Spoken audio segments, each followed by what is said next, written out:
Seraphine Voss was not the kind of woman who gave up easily. Anyone who had watched her grow up in the small, quiet village on the edge of Maplewood Pack territory could tell you that. She had carried water for her mother when the well was frozen, had learned to read by candlelight when the Pack school turned her away for being from a low-ranking family, and had never once asked anyone to feel sorry for her. She was not built for self-pity. She was built for survival. So when the moon goddess marked her as the fated mate of Calum Draven, the Alpha King of the 5 territories, Seraphine did not cry, or faint, or tremble with joy, the way girls in old stories did. She stood very still in the grand hall of Ironvale, in a dress that did not belong to her, surrounded by people who already did not like her, and she breathed slowly. She felt the pull of the bond humming in her chest like a warm, golden thread. She felt her wolf go completely quiet with recognition. Then she looked at Calum. He was tall and broad-shouldered, with dark eyes that carried the weight of someone who had been in charge of too many people for too long. He was not unkind in his expression. He was simply closed, like a door that had been locked so many times that even the person living behind it had forgotten there was another side.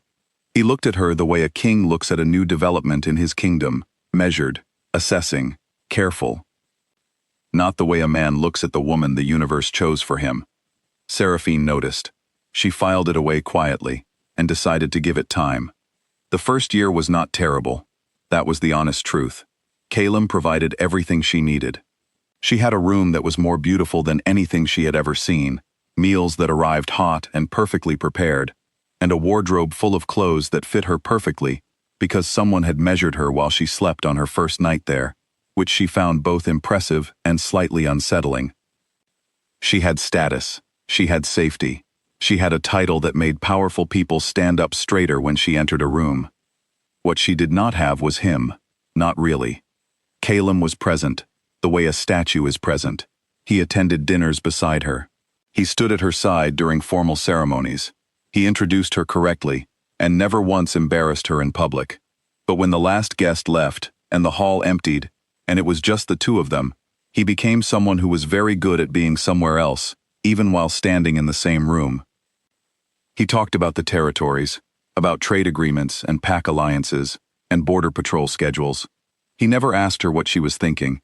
He never asked her what she had dreamed about the night before, or what she missed about her old life, or what she wanted her life to look like in 5 years.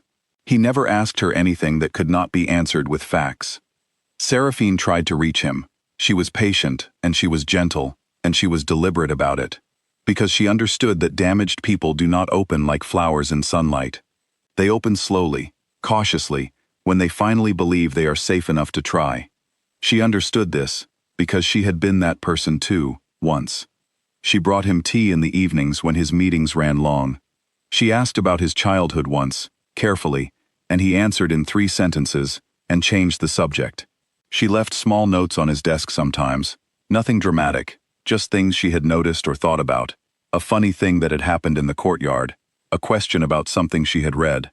Most of the notes were still there, unread, when she came back the next day. She told herself it was fine. She told herself she was planting seeds. She told herself he would come around. The second year was harder. By then, Seraphine had quietly built a life inside the walls of Ironvale that had very little to do with Calum. She had befriended the she-wolves who worked in the lower halls. She had started listening to the women who came to the pack with complaints and concerns that never made it to the formal council.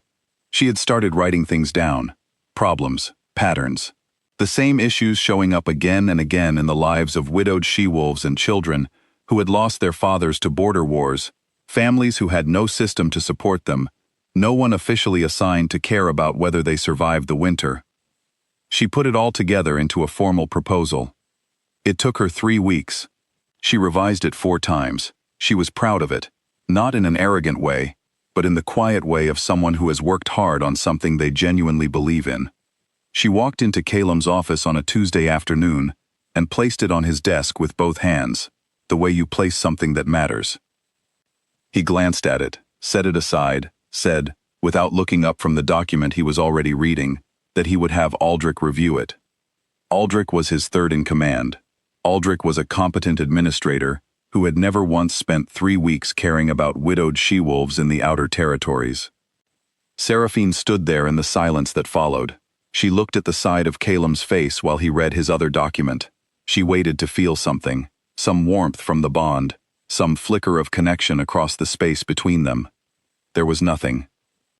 She nodded once. She walked out. She closed the door quietly behind her, because she had always been careful, always measured, always determined not to ask for too much. She sat on the edge of her bed that evening for a long time.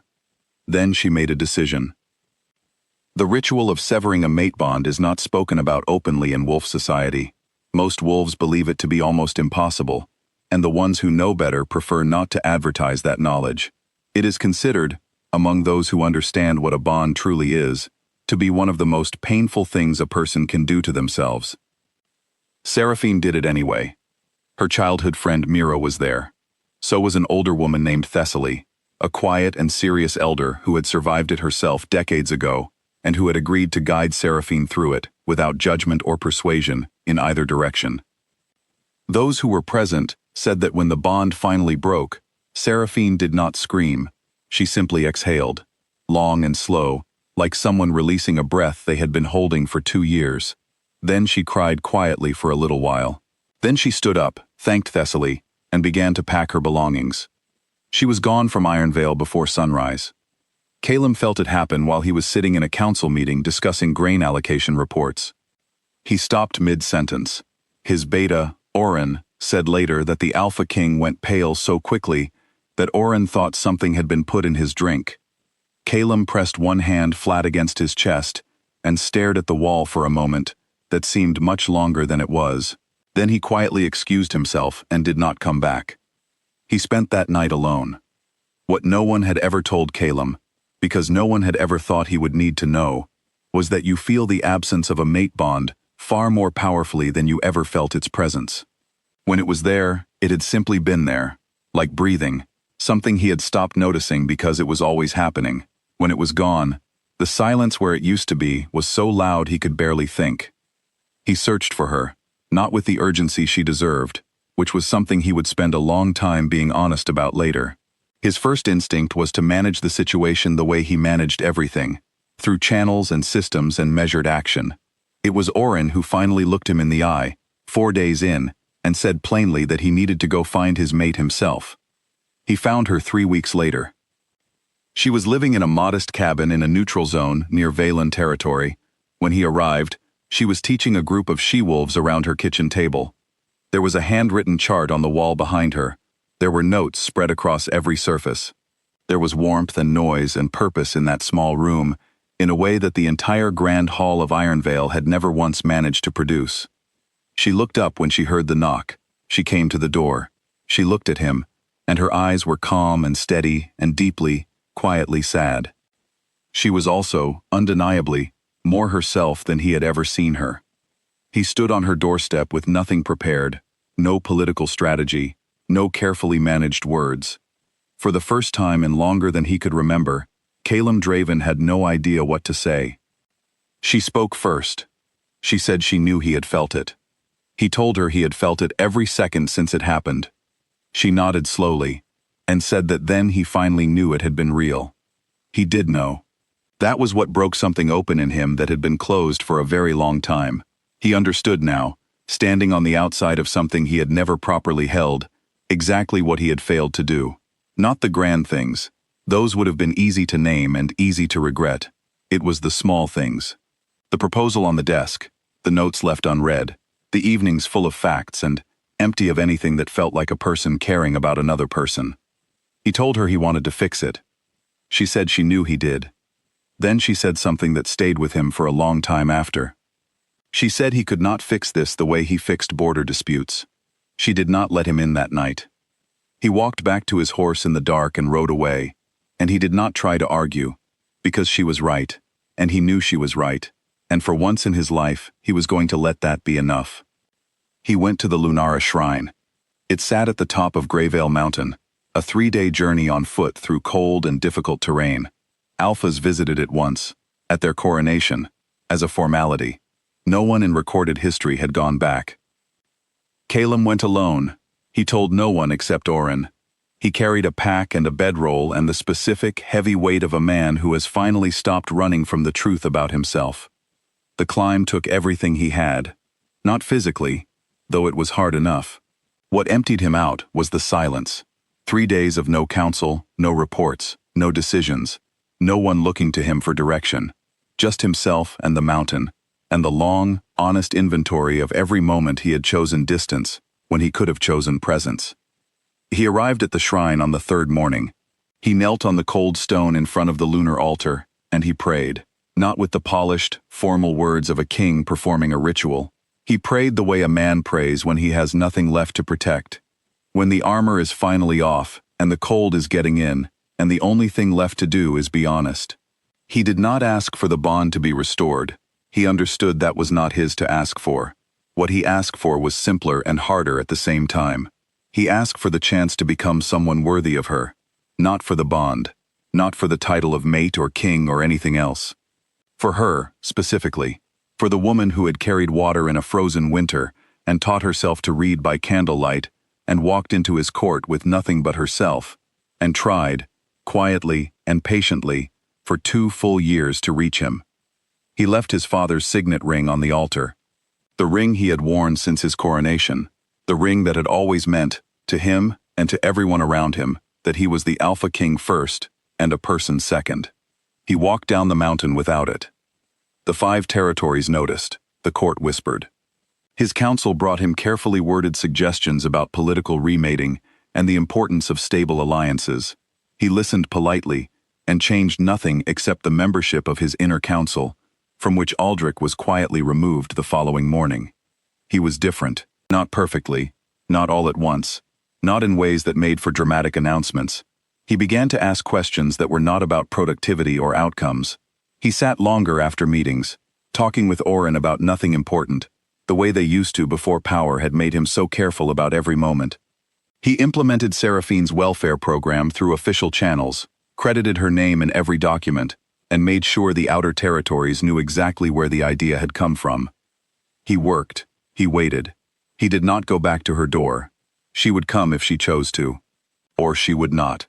Either way, it had to be her choice. Seraphine heard about the shrine. News like that did not stay quiet for long, not even in neutral territory. Mira told her, casually, over tea one afternoon, watching her face carefully while she said it. Seraphine was quiet for a moment. She turned her cup around in her hands. She heard about the ring. She heard about Aldrich. She heard about the welfare program, and her name on every official document. She did not know what to do with any of it yet. This was the honest truth about healing. It did not move on anyone else's timeline. She was still learning who she was without the bond, still discovering what she wanted when no one was deciding it for her, when destiny was not pointing a finger and telling her where to stand. She was teaching and building and living in a way that felt, for the first time, entirely like her own. She was not ready. She might be, someday. She genuinely did not know. One evening, she sat on her porch while the sun went down, and she looked up at the moon without meaning to, without any particular thought attached to it. Just looked. The way you sometimes look at something beautiful, simply because it is there. Far away in Ironvale, Caleb stood at the window of his study at the same moment and looked up at the same moon. He did not know she was looking. She did not know he was. The moon goddess, if she watched them at all, said nothing. Some prayers are not answered quickly. Some are held in patience, the way a season holds the promise of the next one, present but not yet visible, real but not yet arrived. The bond that had existed between them was gone. What remained was 2 people, changed by loss, trying in their separate ways to become whole. Whether that wholeness would ever lead them back to each other was a question the sky simply kept to itself. And the moon, full and silver and completely silent, offered no clues at all.